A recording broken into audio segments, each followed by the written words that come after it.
Good evening, everybody. Hope you all had a wonderful day. Hope you enjoyed the rain. And for those of you that don't live in the desert, looks like the coast of California got absolutely hammered where I grew up. Lots and lots of flooding. So I hope that you are all safe. Your family is all safe. And we need the rain, but this was the downpour. This was a deluge. We even got tons of it out here in the desert, which I'm grateful for. I love the rain, but I know that it caused a lot of problems for some people. So hope you're all safe. And I hope you all have had a wonderful, marvelous day. It's a beauty about living in Southern California. Rain, cats, and dogs one day and sunny the next. So, anyways, glad to be here tonight. Glad you're all here. Those of you that join me tonight, I appreciate your support very much. So, when I was doing my research for today, not my research, but when I was doing my layout for today's talk, what I was going to talk about, thinking it was the last week of the month, I realized that we have one more week, which I was grateful for because when I was preparing for this morning, I ran across something in my book that I thought would be important to talk about, and that's some of the battles that we have. We have an internal and an external battle, both that we survivors have to address and work through. The sexual abuse of boys is very complex. In a lot of ways, I believe it's more so than for women, and that's because of the stigmatizing that America and our society puts on us. So, why is it? Why is it you think that men have a harder time? Well, if you look at my post from this morning, from page 15 of my book, male survivors not only face an internal battle for self-acceptance, but an external one as well. So we're battling this internal battle that we were sexually abused and therefore we're weak and we're less than. We don't feel like a man. But what's the external one? The external one is the society understands. The way society understands that an abused girl will have behavioral problems, right? In intimacy and sexual issues. A damaged sense of self-worth. In general, however, society does not give men the same understanding, even though men express the same effects. So society doesn't look at men as having a problem when they're sexually abused.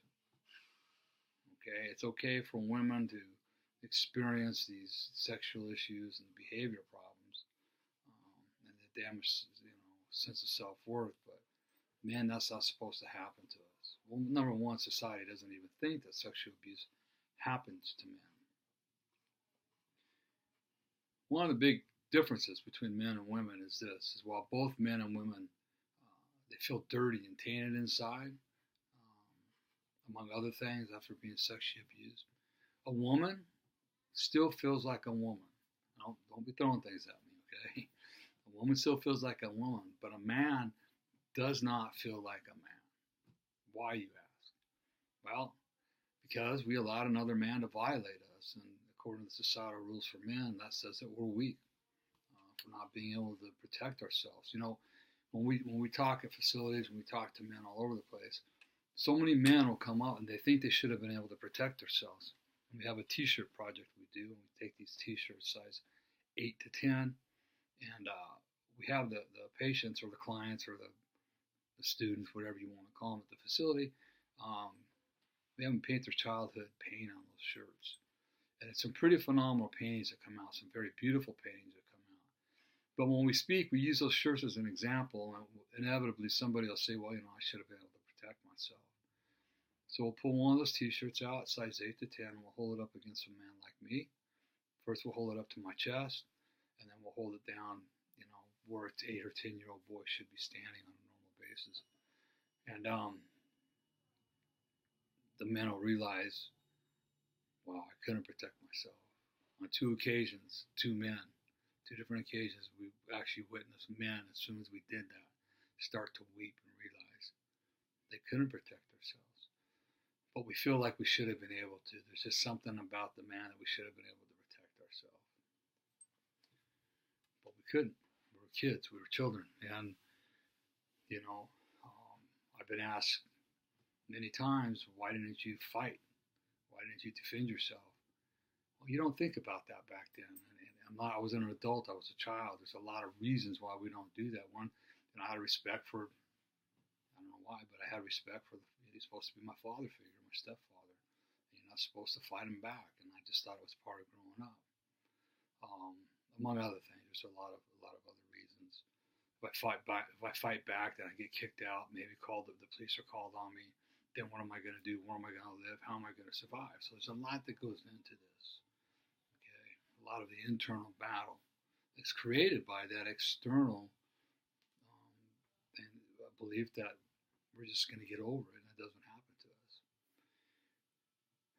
If a woman's molested or raped, there's plenty of resources for them, which is great. And believe me, remember when I'm talking right now, I respect you, and I'm trying to look more into the women's side of this the more I talk, because there's a lot of women that are dealing with the same thing. But the reality is there's a lot more resources, there's a lot more books, there's a lot more help, there's a lot more facilities for women to go to get help and reach out and get help.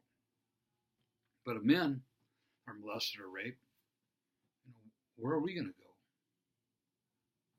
After all, in our society, sexual molestation doesn't really happen.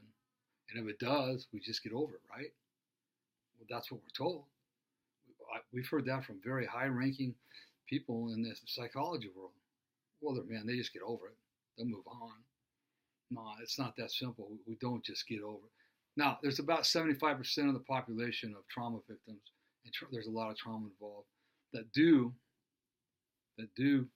have a pretty normal life, but it's our belief that those are the people that get help at an early age, and they're validated, not as a human being, but their feelings are validated. What happened to them, it's validated.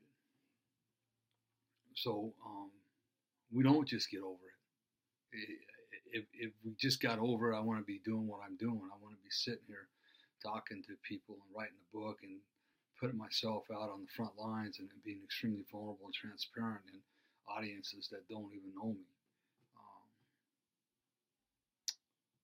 So it takes a lot of work. We will get over it eventually. You work through it. You don't get over it. We work through the issues. Okay. So what are the effects of sexual abuse on men then? Okay.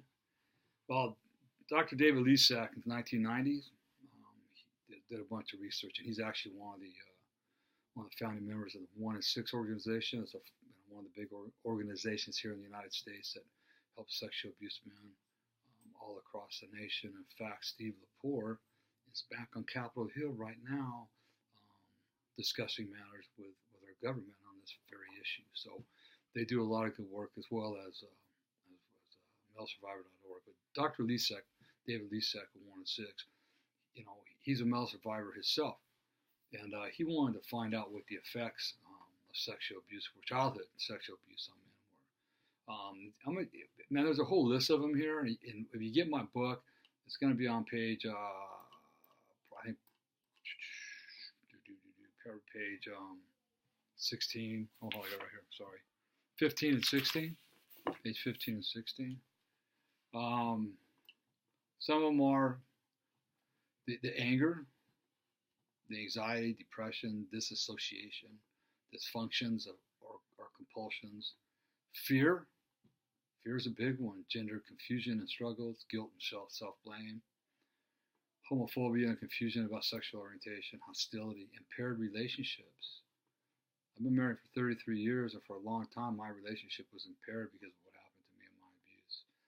It wasn't my wife. She's a wonderful woman. She always has been, but I was so messed up inside. So, even though I was a success, the self-esteem and the self-worth was just shot. So,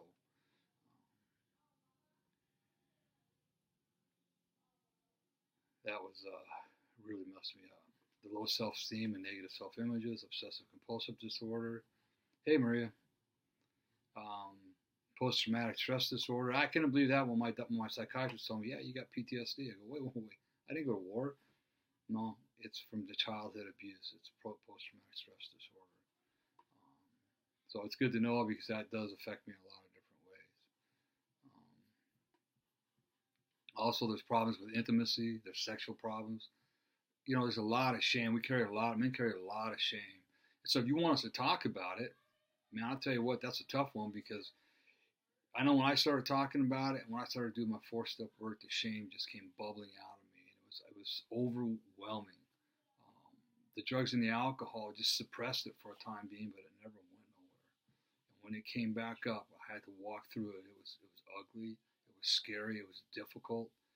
It's the only time in my sobriety that I thought, man, a drink and a line of cocaine sure sounds good, but I had the other voice inside of me saying, no, you got to work through this. Obviously, substance abuse is huge.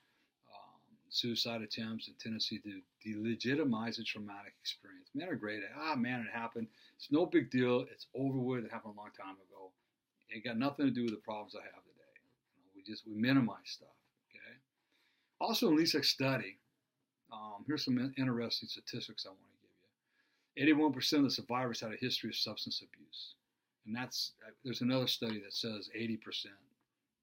The other study is a little bit newer, but 81% of the survivors had a history of substance abuse. 50% had thought about suicide, and 23% had attempted suicide. 23% had attempted suicide. Those are pretty high rates. 31%, according to the LESEX study, and this one I don't like, and the reason I don't like it is because it's sad. But 31% have victimized others, children, women, or other men. So, that's a statistic I don't like. I wish that was a lot lower. I believe that number is going down today. Okay. But also in a study, he found that the worst of these emotional wounds, the most pervasive was the fear, which included the fear of being found out. Boy, if I'm found out, what's going to happen? What are people going to think of me?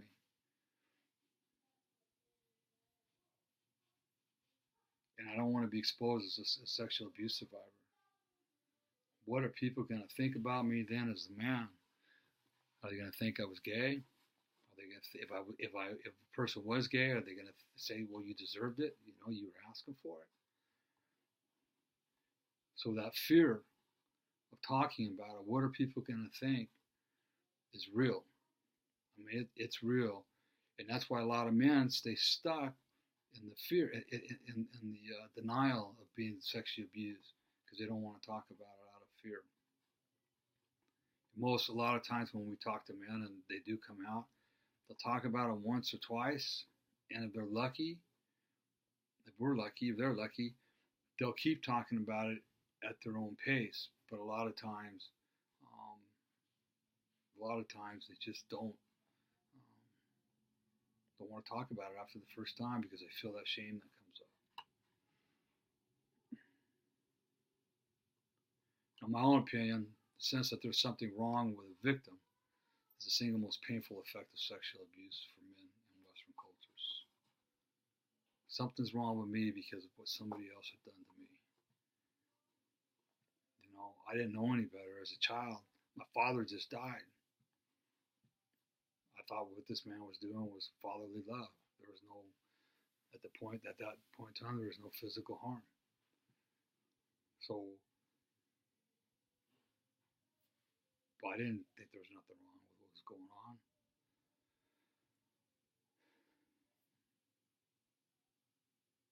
So there's nothing wrong with me. Well, as a matter of fact, I used to ask the question walking to school. I can remember looking up in the sky and going, God, really? Out of the hundreds of thousands of millions of kids in this world, in this universe, why am I being the one that's being abused? I can remember asking that question. Hey, Mike, how you doing? So I know it wasn't personal, because if it wasn't me, it would have been somebody else. Society often says that sexual abuse either proves a boy's frailty or his homosexuality. That's sad. That is really sad, because I'm neither frail and I'm not a homosexual. Those that are, That's just the wrong message to be sending to anybody. You know, a lot of men are strong. Matter of fact, perpetrators, it's about power, not about sex. Hi Pam, glad you joined me. It's about power. And the perpetrator goes after, believe it or not, not the weak one, but the strong one, the one that that's the biggest threat to him as a human being. And that's why my perpetrator came after me. I was happy-go-lucky. I was outgoing. I was before all this started, I was a pretty good student, you know. So he doesn't attack the weak ones. He attacks the strong one because they're a threat to him. The other problem is that, like, unlike women, when a man has trouble connecting with his partner, we don't think that it might be because of a childhood sexual abuse. Instead, we automatically believe that something must be wrong with us. You know, thank God that I've got this 12 years of recovery, and I've got a really good group that I go to, and I've learned a lot about what's going on with me and why things have happened to me in my past, especially with my wife, and how my childhood affected those. It has nothing to do with me as a human being or the man. It has to do with my past. The sexual abuse affects us in so many different ways. We can't get close with we can't get close with our partners, with our wives, with our spouses. We can't really be intimate. When I say intimate, I don't mean sex intimate. I mean intimate. I mean sit there and look your spouse in the eye and have a good conversation with them. Because we're afraid if we do that, they'll look in our eyes, which is the window to our souls, and they'll see how broken and shattered we are. So we always think that something's wrong with us. Something's wrong with us. Women understand a little bit more that it's not so much about them; it's about what happened to them, and they find that balance somehow. And this has been proven scientifically.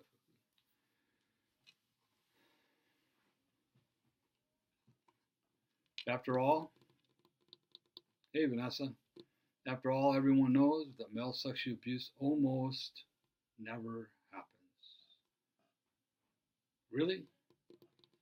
Believe it or not, more people in this world do think that. I've had a lot of friends that I spent a lot of time with, and when I finally told them, they said, "No way, that doesn't happen here in America.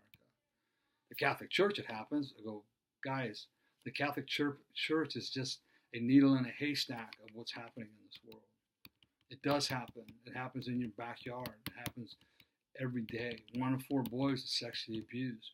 Believe it or not, even psychologists, therapists, clinicians, a lot of them, I'm trying to think of the right word. A lot of them are naive to the fact that it happens, or they say, yeah, it does happen, but it doesn't happen that much. And when I start talking about statistics, they drop their jaw and they go, oh, wow. Oh, wow.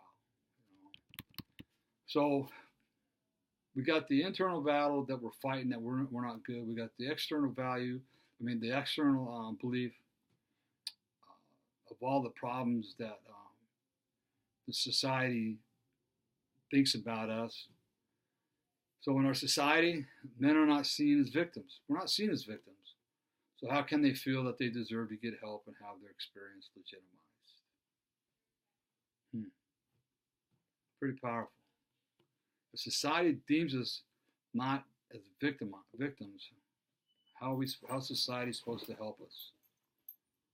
It's not going to happen. It's starting to happen. It's a slow process. We're pushing through. The group I belong to, It Happens to Boys, we do it with our conferences. We get out and speak wherever we can with my book, me speaking, doing what I'm doing.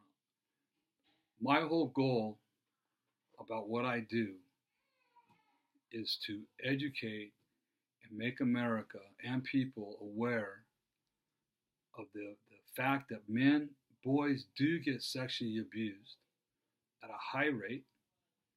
It's not just occasionally, 1 in 4, and that's worldwide.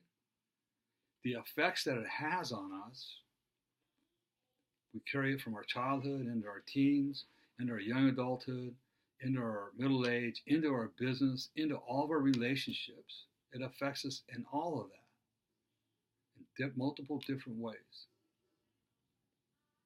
So it's just educating everybody the fact that it happens. And as I go, hopefully more will come out, about the book as I speak more on it'll be Monday nights now, about how it really affects us in society. A lot of egos, a lot of I'm better than, I'm more than. So, anyways, I'm going off track a little bit. So, anyway, I hope that helps a little bit tonight, just to see about the battles that we face internally and externally. Next week, I'm gonna end up with I'm gonna talk about what sexual abuse is not, and I got a couple little exercises in my book I'm gonna talk about too, real simple. Actually, there are a couple questions you just can ask yourself. Um, so that should be fun. Kind of end it with something positive next week. So with that, I just want to remind you, you can get my book on Amazon.com, and you can visit my Courageous Healers Foundation website, courageoushealers.org. We are still rebuilding it. I know he's got the layout all done. My old one's still up, but we are rebuilding the new one to make it more friendly, less busy. So please feel free to take a look at that. My ChangeYourLifeStoryNow.com, ChangeMyLifeStoryNow.com. Visit my website there for life coaching. I'm taking clients right now. Always looking for clients. If you're stuck on something that you just can't get past, or let's talk. I can help you through that. Coaching is a whole different way of looking at things compared to therapy. Basically, all I am is a life change expert. I'm just an advocate to help you change what you want to change in your life. Okay. Kathy and I, we got the workshop, communication workshop this weekend. Thanks, Bob. We got the couples communication workshop this Saturday. We got probably half a dozen couples signed up, which I'm grateful for that. I'm really grateful for it. Actually, I'll take more. So if you're still interested and you want to do that, just go to changeyourlifestorynow.com, go to workshops, and you can click on there and get signed up. And last but not least, my Ride Across America. I am doing everything I can to get that going. We are starting the promotional part of it. I've got GoFundMe.com, Stomp Out Shame, GoFundMe.com / Stomp Out Shame. If you click on there, pass this on to all your friends. I'm looking to raise money. Whatever I don't use on the ride, all the profits will go right to my foundation. I want to get that open. I want to make that as successful as I can. But I need to raise money for this ride as well. It made it really easy if you just go to GoFundMe.com. There are certain things, if you donate a certain amount of money, I got certain things I'm giving away for that amount of money. So anyways, or if you have any questions about any of this, just shoot me an email at courageoushealers@gmail.com, courageoushealers@gmail.com. All right. So thanks again for all of you joining me. Sorry it's been confusing these last 2 weeks. Next Monday, like I say, we will start next Monday. And as far as I know, we will be at 6, so everybody should be home and be able to join me at that point in time. All right. Everybody have a super blessed week. And if nobody tells you they love you today, remember Randy does. But more importantly, God does. Talk to you all later. Thanks. Bye.